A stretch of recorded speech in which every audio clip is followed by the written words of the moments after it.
I'm really, really pleased to be able to present this show tonight because Susan's part of our family here, the family of the Beloit Fine Arts Incubator. She has her studio downstairs and has her classes there. And a week ago I was down there with her, and we were talking about different things that was going to be in the show, and I picked up a piece and said, "You can put this in?" And she said, "No," she says, "that's from about a year ago, and you know, I've advanced a long way since then." And she truly has. She has really grown. The work that she's doing now, some of the stuff like this thing is spectacular. If you stand back and look at that, and the way the light comes down through the water, all those individual pieces had to be aligned and glazed so that it all fits together. It's just really a wonderful piece, and there's a lot of them that are like that.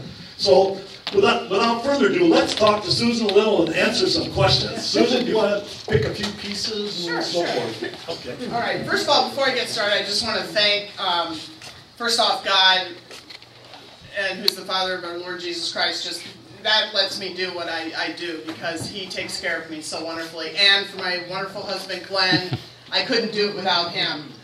You need that support to try to be a full-time artist. Is quite an endeavor, and you need someone who just lovingly supports you, and he's an amazing man, and I'm just very, very thankful.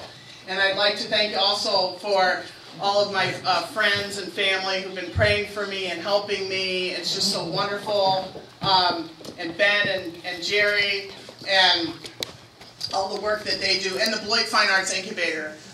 This is a great place. I really hope we can get the word out to people who are artists. It's so affordable to be able to have a place to come and do your work, and it's underutilized in our community. I feel like it's just a wonderful place to get started.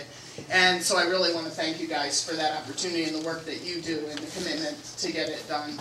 And so I want to talk about a couple different things today. I'll talk a little bit about this piece and why it's important to me and why I did it.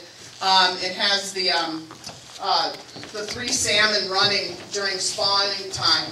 And the great thing about salmon is and it's called commitment and desire.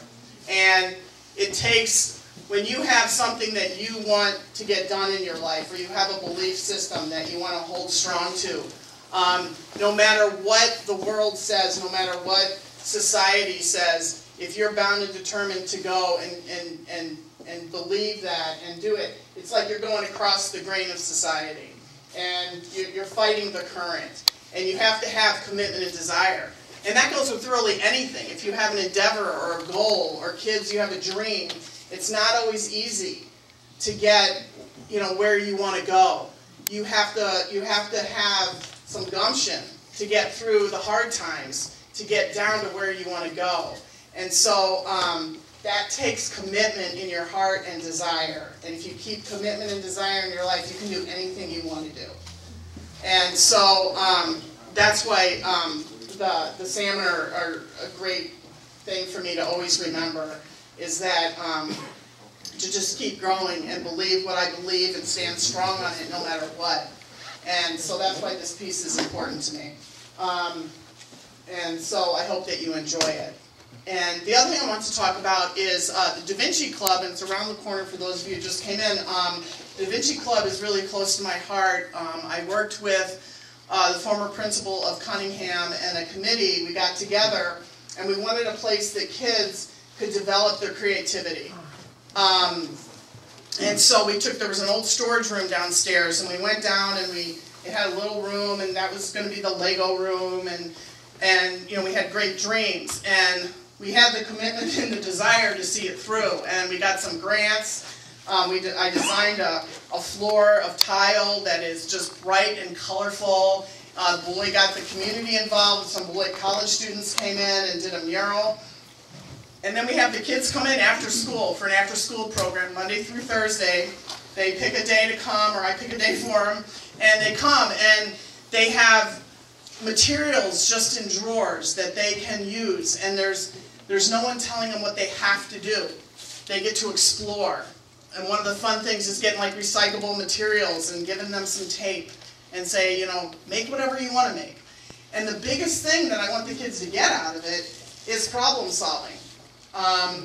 Things don't, they want something to go together and they can't get it to go together, and they usually want me to figure it out, and I usually try not to figure it out for them, but sometimes I get busy and I'm like, oh, just do that, and then I'm like, oh, you shouldn't have told them, you know?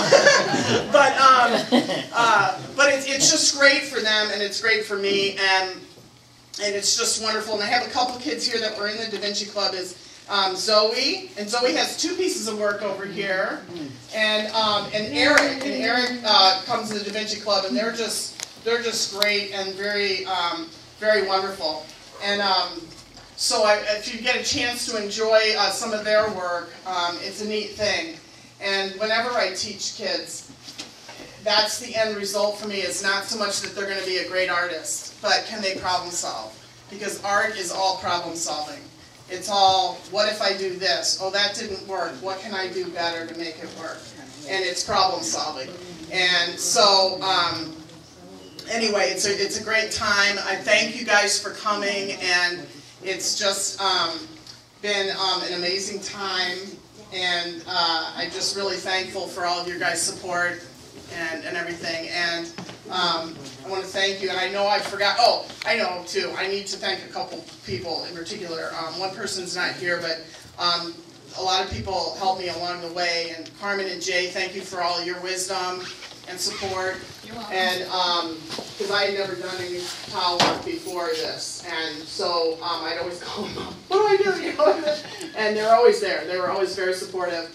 And then Keith Klein helped me with the framing to get that cut, because Home Depot, which was wonderful, I asked them to cut all my wood for me, came with this big list, and they didn't blink an eye. They cut it all for me, but they couldn't cut angles.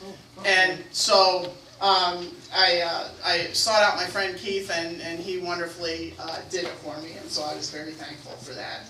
And I know I'm forgetting people, but thank you for all the people that brought food for Kim. Thank you so much. And Rhonda and Raphael, thank you so much for your love and support. And happy birthday, Raphael. So thank you very much for coming. I appreciate it.